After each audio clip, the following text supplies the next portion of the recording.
Good morning po mga kamutya. Ito naman po yung tinatawag na mineral din po ito. Hematite. Dito sa hematite stone. Ito po nabuo po ito. Ang kagandahan po dito is ano siya sa yan o. Pabagsak yung parang siya ang sumalo ng tubig nasa falls ito. So nag-create din siya ng sarili niyang parang ano siya ito parang false, pero ito po ay solid po na white, para siyang omo. Yan sa tagal ng panahon, 1,000 years na rin itong bato na ito.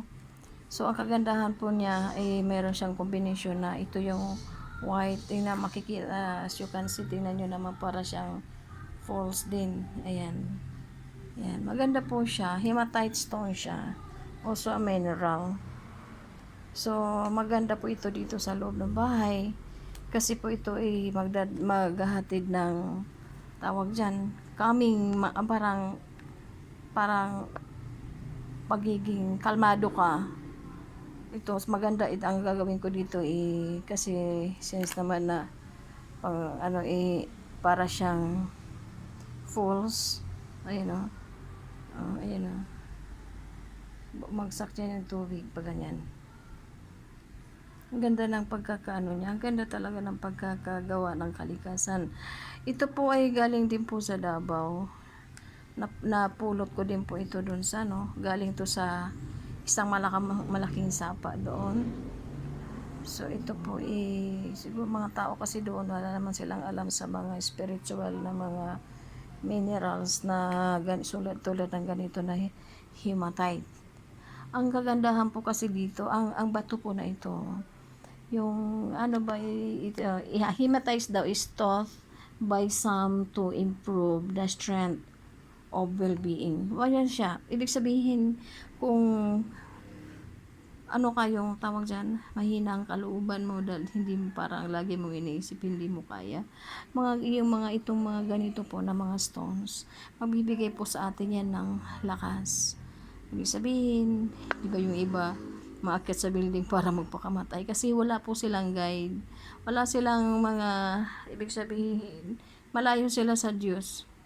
So wala silang iniisip nila, doon lang sila sa kung ano nasa mindset nila, na hindi nila alam na napakalawak na mundo. Marami pa tayong mga bagay na dapat i-discover. Kaya mga tao makitid ang utak, tinapos na ang buhay, samantalang napakarami po tayong pwedeng maintindihan o ma-discover sa mundong ibabaw na ito po. Tulad yung mga ganito, isipin mo ito tatapak-tapakan lang o dinadaan-daanan lang, pero hindi nila po alam na napakaganda po ito, lalo po sa loob ng bahay. So, magbibigay po ito ng protection, tulad ng may mga ang tawag doon, di ba, yung mga minamasaker na pamilya, yung mga ganun. Kasi, walang protection sa kanilang pamamahay. While ito kasi is, nagpapaano ng damdamin. It's with, magkakaroon ka ng calming effect sa iyong katawan pag nasa loob ito ng pamamahay mo.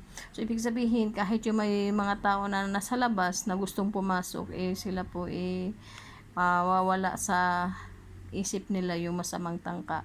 So, ibig sabihin, ito po ay magbibigay ng protection na ito po sa bahay, maging sa may-ari po ng bato na ito. Kasi siya ito ng yung increasing self-confidence. So, ibig sabihin, magkakaroon po tayo ng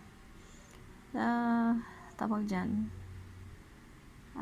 ano ba yan sa sarili ko? Parang kayong ba yung confidence? I don't know kung paano ba sa Tagalog yun. Sa amin kasi sa Bisaya is more pagsalig. Ganun yun. So, Tagalog is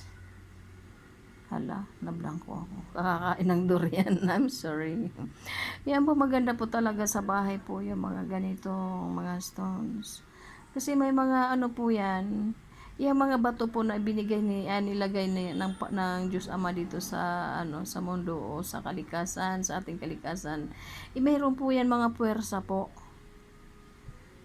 Mayroon po yan mga hindi po yan nilagay lang dito sa mundo para lang ang iba po, siyempre, bagay na panggawang bahay, yung mga marble, something like that. Yung mga ito naman, meron na magbinigay si Lord na sa atin na lang yung paano natin kukunin yung mga ganitong mga minerals na mayroong mga, ito naman, ito pinaka-imposible, Nagkaroon pa talaga siya ng white, So, ibig sabihin, kung nasa loob ito ng pamamahay, ang white kasi is kadalisayan. So, ibig sabihin, andyan na sa'yo yung honesty, and then na yung pagiging, parang, magiging madasalin ka na. Kasi, parang, i-change kasi nito yung mind natin. Kung, lagi tayong nag-iisip na tinatawag na, tawag dyan, recreation, o mga, kahilayan o mga pag nasa bahay po mawawala po yan kasi magche-change po ang ating lifestyle. Kasi yung mga ganito po tumutulong po yan na baguhin ang ating ang ating mga ugali o pagkatao. Basta naniniwala ka lang po, kasi kung hindi ka naman naniniwala tapos kukuha ka ng ganito, hindi ka naniniwala, wala talaga mababago sa'yo. So, ibig sabihin, kung gusto mong magkaroon ng mga ganito, syempre, dagdagan mo rin ang paniniwala para ito mag-effect. Tulad ng mga ganito talaga po, ito ingatan ko talaga to kasi ito po magbibigay din ito ng swerte sa pamamahay. Tingnan mo, grabe ang lamig niya. Grabe ang lamig. So, pampakalma po siya. So, na natin yung mga ganito. May kasi siya sa tawag niyan, relaxing effect. So, marirelax yung mind mo. Yung kung mga pagsubok sa buhay, parang iniisip na lang natin, sige ka. Kung nandyan na yan, sige lang, gawa tayo ng paraan, gawa ng paraan kung ano mga problema. Kung magkakaroon ka na ng sarili mong idea kung anong gagawin mo, hindi yung, pag wala ka kasi mga ganito, pag nakaka-encounter ka ng mga problema, punta ako kay kumpare, makapag-inuman ako doon, dyan na po nagsisimula yung mga nawawasak ang pamilya.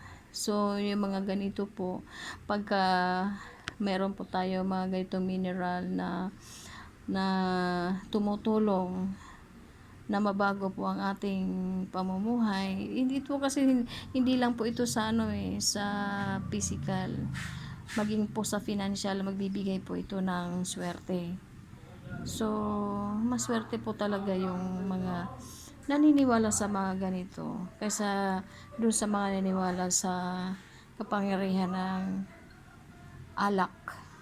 Ito po ang pinaka-the best na ating dapat i-cherish kasi pagka ganito pong mayroon tayo, hindi lang po iyan pang temporal na kundi it is for kasama na po ito sa papunta sa eternal life. So, ibig sabihin, paano ka magkakaroon ng eternal life kung naliligaw ka pa ng landas? So, baga ito mga guide po. Mga guide po ito para sa ating salvation. So, si God kasi, nagbibigay po yan siya ng mga instrument para tayo po ay tawag dyan, i-guide o protektahan. So, good morning po sa ating lahat. Thank you so much po sa panonood sa aking vlog today. Ito po ay galing sa Davao pa rin. Dala ko ito. So, sinakay sa aeroplano. Yan, ganyan. Kasama ng mga durian at ng mangosteen at lansones. Yan, nasa loob siya ng mga prutas. Okay, thank you so much and God bless po sa ating lahat.